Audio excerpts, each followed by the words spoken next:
আল্লাহ পাক রব্বুল আলামিন নবীর মাধ্যমে নবীর ভালোবাসার প্রমাণটা দেখতে চায়। আমার রাসূল বলেন তোমরা রাসূলের ভালোবাসা অর্জন কখন হবে? সেই সময় হবে যেই সময় নাকি পরিপূর্ণভাবে রাসূলের আদর্শ আমার ব্যক্তিগত জীবন, আমার পারিবারিক জীবন, আমার সামাজিক জীবন, আমার ব্যবসা বাণিজ্য চাকরি সব জায়গায় যখন রাসূলের আদর্শ প্রতিষ্ঠিত হবে, সেই সময় রাসূলের ভালোবাসা কথা বলেন ঠিক না বেটি? ফলাফল কি হবে? রাসূলকে যদি ভালোবাসি তাহলে রাতটা কেমন হয়? ইউহিব্বুকুমুল্লাহ, আল্লাহর ভালোবাসা হলো তারা যেন আল্লাহরে ভালোবাসে, আল্লাহর জন্য মহব্বত করছে। এবার আসুন আরেকটা লাভ আল্লাহ পাক রব্বুল আলামিন আয়াতের মধ্যে ঘোষণা করেছেন। মানুষ চলতে ফিরতে অনেক সময় গুনাহ করতেই পারে, কথা বলে ঠিক ঠিক? আমরা গুনাহ আছে না? কার কার গুনাহ নাই হাত তুলে তো দেখি। তুলছে দুজনে না, বুঝা তুলছে, কথা বলে ঠিক নেই। আমরা গুনাহ আছে না? যদি আল্লাহ ফেরেশতাদেরকে কইতো দেখায় দাও, সমাজে চলতে পারতাম না, কথা বল ঠিক নেই? আমি আপনার সামনে দাঁড়াই আছি, আপনি আমার সামনে দাঁড়াই আছেন, যদি গুনাহ দেখা যেত একজন আরেকজনের সামনাসামনি হইতো না, কথা বল। একজন আরেকজনের সামনে করতো না, যাইতো না, কারণ এই মুহূর্তে এই গুনাহ করছে, এই মুহূর্তে ওই গুনাহ করে আসছে, কিন্তু গুনাহটা যদি নাশ করতে পারে। কিন্তু আল্লাহ পাক এত দয়ালু, এত মেহেরবান, গুনার মধ্যে দিছে পর্দা ফালাইয়া। যদি আমাদের গুনাহ দেখা যাইতো একটা পুকুরের সামনে আমরা যেতে পারতাম না। ও মুসলমান ভাই, আমার আপনার গুনাহ আছে, আমার গুনাহ নিয়ে আমিও টেনশন। আপনারা কি অবস্থায় আছেন আপনারা জানেন। আমাদের গুনার কোনো শেষ নাই। এই জন্য আল্লাহ পাক রব্বুল আলামিন মায়ার নবীকে বলেন, পয়গম্বর তারা আপনারা যদি ভালোবাসে, আপনারা যদি মহব্বত করে, ফলাফলটা কেমন হবে আপনারা জানেন নি? তাদের অনেক গুনাহ আছে, অনেক গুনাহ আছে। আপনারা মহব্বত করার কারণে, আপনারা মহব্বত করার কারণে আমি আল্লাহ পাক রব্বুল আলামিন তাদের জিন্দেগীর সকল গুনাহ মাফ করে দিব।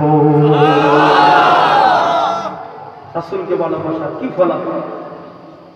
রাসূলকে মহব্বত করা কি ফলাফল? ওয়ায়াগফিরু লাকুম যুনুবাকুম, আল্লাহ বলেন ফলাফল হইল তাদের যদিও সাময়িক কোনো গুনাহ থাকে, শিরক করে নাই। শিরক কিন্তু বড় মারাত্মক অপরাধ, বড় গুনাহ। যদি শিরক না থাকে, যদি সগীরা গুনাহ থাকে, কবিরা গুনাহ থাকে, তওবা করে ফেলে, ফলাফল হইল পয়গম্বর আপনারা মহব্বত করার কারণে, আপনারা ভালোবাসার কারণে ওয়ায়াগফিরু লাকুম যুনুবাকুম, আমি আল্লাহ তাদের গুনাহ খাতা মাফ করে দিব। এমন নবী পাইছি মিয়া, যেই নবীর চরিত্রের মধ্যে একটা সুই ঢুকানোর সুযোগ নাই, এমন নবী পাইছি। জিবরাইল আমিন নবীজিকে বলেন, পয়গম্বর আপনি এমন এক বংশ জন্মগ্রহণ করেছেন, যেই বংশ আমি পূর্ব থেকে পশ্চিম, উত্তর হতে দক্ষিণ, আমি জিবরাইল সব জায়গা ঘুরে ঘুরে দেখেছি। আপনার বংশের মতো দামি বংশ দুনিয়াতে আর নাই। আরো আস্তে করে এখন বংশই যদি এত সম্মানী হয়, তাহলে আমার নবীর সম্মান কতটুকু? যেই নবী কষ্ট সহ্য করেছেন কিন্তু কাউকে কষ্ট দেয় না, তাইফের ময়দানে মারতে মারতে রক্তাক্ত করে ফেলছে, নবীজি বদুয়া দেয় নাই। নবীকে অফার দেওয়া হয়েছিল, আপনি চান এদেরকে শেষ করে দেওয়া হবে। নবী বলছিলেন, এরা যদি মারা যায় তাহলে আমার দিন গ্রহণ করবে কি? পাশের বাড়ির কেউ যদি আমার একটু কষ্ট দেয়, 14 গোষ্ঠীর বদুয়া দিই, কথা কোন ঠিক না?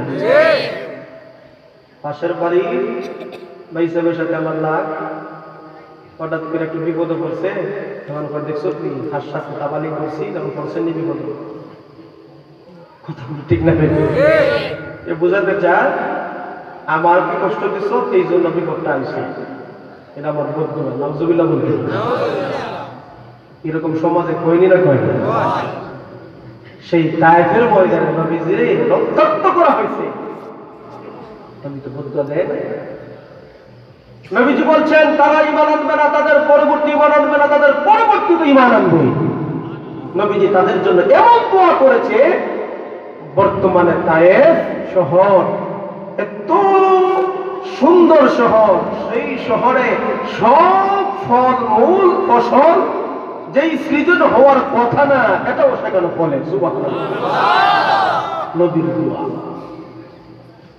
আলহামদুলিল্লাহ, দেখে আসলাম তায়েফ শহর, কত সুন্দর শহর। নবীজির দান্দান মুবারক শহীদ হয়েছিল উহুদের ময়দানে। ভাইরে, যদি যাইতেন, আল্লাহ তৌফিক দিক সবাইকে যাওয়া। সকলে আমিন বলেন। দেশে আসার আগের দিন আমার এক বন্ধু কইল, দোস্ত, নবীজির যেই জায়গাতে দান্দান মুবারক শহীদ হয়েছিল এই জায়গা দেখছো? আমি বললাম না, দেখি নাই। আমি কালকে চলে আসবো, রাত্রি চলে আসবো, 4টার সময় আমাদের বাস স্কুলের দিকে ছাড়বে। উনি আমারে বলছে রাত্রে প্রায় 9টা 10টা, এদিকে আসার একটা প্রস্তুতি। সে বলল না, তোমাকে দেখাই দেবে, চলো, সময় বেশি লাগবে না, ঘন্টা 2 লাগবে। গেলাম, দেখলাম যেই পাহাড়ে নবীজির দান্দান মুবারক শহীদ হয়েছিল, সেই পাহাড় নবীকে বলছে, পয়গম্বর, আল্লাহ অনুমতি দিয়েছে আমারে, আপনি বলেন কওমে লূতকে যেইভাবে পাহাড় উলটপালট করে ধ্বংস করে শেষ করে দিয়েছে, আপনার দান্দান মুবারক শহীদ হয়ে গেছে, আমি পাহাড়ও উলট করে সবাইকে শেষ করে দিব। নবী বলেছিলেন, হে পাহাড়, তুমি জানো না আনা রাহমাতুল লিল আলামিন, আমি হলাম রাহমাতুল লিল আলামিন। পাহাড়ের জন্য রহমত, সমুদ্রের জন্য রহমত, আসমানের জন্য রহমত, গাছের জন্য রহমত, মুসলমানের জন্য রহমত, বেঈমানের জন্য রহমত, পশু পাখির জন্য রহমত, এবং দুনিয়ার জন্য রহমত। চিল্লা বলে ঠিক না? ঠিক। তারা আমাকে না বুঝে কষ্ট দিয়েছে, তুমি যদি পারো আমাকে একটু আরামের ব্যবস্থা করো। আল্লাহু আকবার। সাথে সাথে পাহাড়টা বেটে 2 টুকরা হয়ে যায়। পাহাড়টা 2 টুকরা হয়ে আমার আপনার নবীর বিশ্রামের জন্য একটা সুড়ঙ্গ হয়ে যায়। নবীর রক্ত মাখা মাথাটা রাখার জন্য পাহাড়ে একটা জায়গা মাটির দশে পড়ে, পাথর জল পড়ে। নবীজির মাথা মুবারক যত বড় ছিল তত বড় একটা গর্ত হয়ে যায়। ওই মাথা মুবারক, রক্তাক্ত মাথা মুবারক নবীজি হেলান দিয়ে ওই পাহাড়ের মধ্যে আত্মগোপনে ছিলেন। যেই পাহাড়টা এখনো আছে, কয়েকদিন আগে নিজের চোখে দেখে আসলাম, যেমন ভাবে নবী রক্ত মুবারক ওই পাথরের মধ্যে লাল হয়ে আছে, লাল, সকল পাথরটা কালা, কিন্তু নবী যে মাথা রেখেছেন অনেক সময় রক্ত ঝরছে, ওই রক্ত মাখা পাথরটা এখনো যেন সাক্ষী দেয়, এই পাথর সাক্ষী দেয়, এই জায়গাতে বেঈমানরা আমার নবীর দান্দান মুবারক শহীদ করেছে। ও ভাই, নবীজি উম্মতের জন্য কি না করেছে! যেই নবী কিয়ামতের কঠিন ময়দানে সকল নবীরা বলতে থাকবে, ইয়া নাফসি ইয়া নাফসি, নাফসি নাফসি বলতে থাকবে, সেই দিন নবী বলবেন, ইয়া রাব্বি উম্মতি ইয়া রাব্বি উম্মতি, ওগো আল্লাহ, আমার উম্মত, আমার উম্মত। নবী ডাকতে থাকবে, আল্লাহ, আমার উম্মত কোথায়, আমার উম্মত কোথায়? এই নবীর ভালোবাসা আমার চেহারায় নাই, এই নবীর ভালোবাসা আমার লেনদেনে নাই, এই নবীর ভালোবাসা আমার পোশাকে নাই, এই নবীর ভালোবাসা আমার ঘরে নাই, আমার ব্যবসায় নাই। কোন মুখে নবীর সামনে গিয়ে দাঁড়াবো? কথা বলে দেখবি, এই নবীর মহব্বত করতে চাই কি চাই না?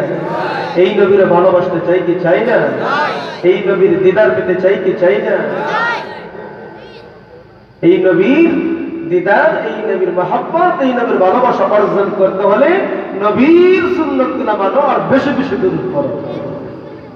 নবীর রওজা শরীফের সামনে হাজিরা যখন আসসালাতু ওয়াসসালামু আলাইকা ইয়া হাবিবাল্লাহ, আসসালাতু ওয়াসসালামু আলাইকা ইয়া রাসূলুল্লাহ বলে সালাম দেয়, তখন কতটা একটা মহব্বত অন্তরে জাগে, এটা মুখে বলা যায় না ওই জায়গায় না গেলে। আল্লাহু আকবার।